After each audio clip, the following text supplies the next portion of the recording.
In July of 2012, Mark Zuckerberg financed his $6 million Palo Alto home that's 3 miles away from Facebook's headquarters with a 30-year mortgage. At that time, he was 28 years old and the world's 40th wealthiest person, worth an estimated amount of $15.6 billion. The question is, why would you get into debt when you have billions of dollars and can easily afford it? If he wanted, he could easily buy a dozen $6 million homes in cash without batting an eye. So why get a mortgage? The answer is long and complicated, but in short, it's free money. Sounds ridiculous. Who would give you free money when you are already a billionaire? Let me explain. It all has to do with interest rates. The inflation rate in the US is 2.5 to 3%. So any money you borrow that's below the inflation rate is considered free money. Zuckerberg's mortgage rate is just a little over 1%, but it's adjustable, meaning that based on the circumstances, the rate could possibly go up for one reason or another. If you do the math, the bank is losing money since the mortgage rate is below the inflation. You don't have to be a genius to do the math. For the sake of example, let's say you borrow $1 million at a rate of 1%.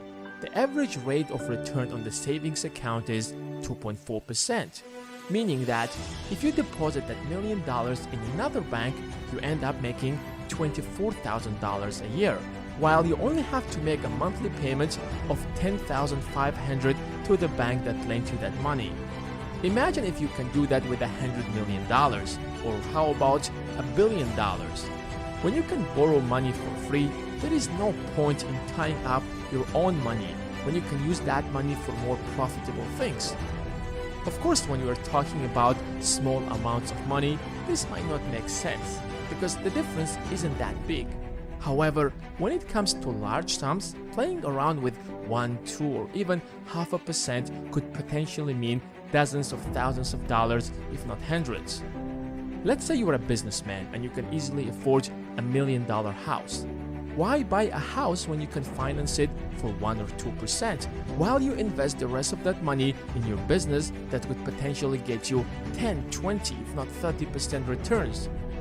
Even if you're lazy to find a more profitable way to use money, just throwing it all into an index fund can be much more profitable, especially when we are talking about 20 or 30 years. Historically, an index fund has shown to have an average rate of return of 8%. If you take a mortgage and invest your money in an index fund, the percentage difference will end up in your pocket. It all comes down to opportunity cost.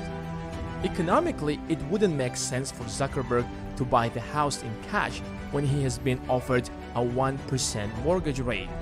But he's not the only one who's so smart to do that. Take Elon Musk, for example.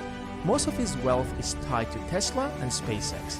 To buy a house for $20 million, he probably might need to sell a considerable chunk of his wealth, pay taxes, and incur other expenses. However, he can take free money and keep his monthly payment under his budget. He took out a $61 million mortgage for 5 properties in California with a monthly payment of $180,000. That's not unique to billionaires, by the way. It's also practiced by moderately rich people like Jay-Z or Beyoncé. They took a mortgage to buy their $88 million house. They put 40% down payment and financed the other $52.8 million. That leaves the couple with $150,000 of monthly payments.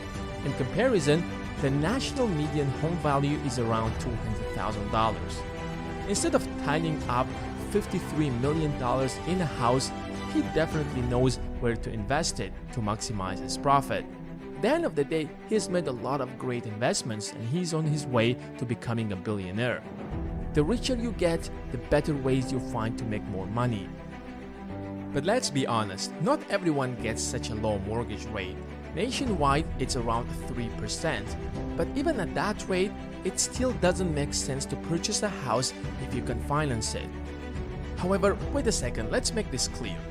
Why do the super rich get a lower rate in the first place than the rest of the country? First of all, when you are a billionaire, the bank can sleep calmly because no one is worried that you might default on your loan, and in case if something happens, you can easily sell part of your business to pay back your mortgage. That takes out the risk out of the equation. Now compare that to an average employee who could get sick and not be able to work or just lose his job for one reason or another. Secondly, paying your mortgage on time every month helps you build and maintain a healthy credit score. So when you're in trouble next time, with a strong credit score, it will be much easier to borrow money from the banks. You're basically building trust between you and the financial institutions. But it also could be the other way around. Banks do offer such a low mortgage rate to establish a strong relationship with rich people so that when their companies would need a loan from a bank, they would come to them and not their competitors. It's a win-win situation. But these low mortgage rates are adjustable, which means, as I said earlier, they could go up. But no one is worried because if it stops making sense economically to these ultra-rich people, they can easily pay back their mortgage. But most people associate that with something negative because we usually borrow money that we can't afford for entertainments and end up paying a lot more back. In fact, right after getting out of college, you realize what a burden your student debt is already. And once you calculate how many years you have to pay back that debt, you immediately create a perception that debt is bad, especially when you can't even default on it. Playing around with debt is not easy. You are eventually taking a huge risk, and a small miscalculation can lead to disastrous consequences. In fact, we've got into so much debt that most people can't even afford an unexpected $500 bill because we have to make all of these monthly payments. However, that's what distinguishes bad debt from the good one. That can ruin your life, make you homeless, and cripple your family if you're reckless. But it also can make you unbelievably rich if you know how to use it, because it's leverage. Leverage is a superpower that can make you rich instantly. Let's say, for the sake of example, you buy this house for $10,000, go to the market and sell it for $11,000. Congrats, you just made a profit of $1,000. However, that's not much. But if you use leverage, you go to the bank first, borrow $990,000. With your additional $10,000, that's going to be $1 million. You head to your supplier and buy 100 phones now for $1 million. Turn around and sell it to the market for $1.1 million. But you still owe the bank, so you go back to the bank again and return them $990,000 that you borrowed earlier, and another $10,000 in interest. Now you're left with $100,000. After you deduct your own $10,000, you're left with $90,000 of pure profit. That's how you make money when you don't have money.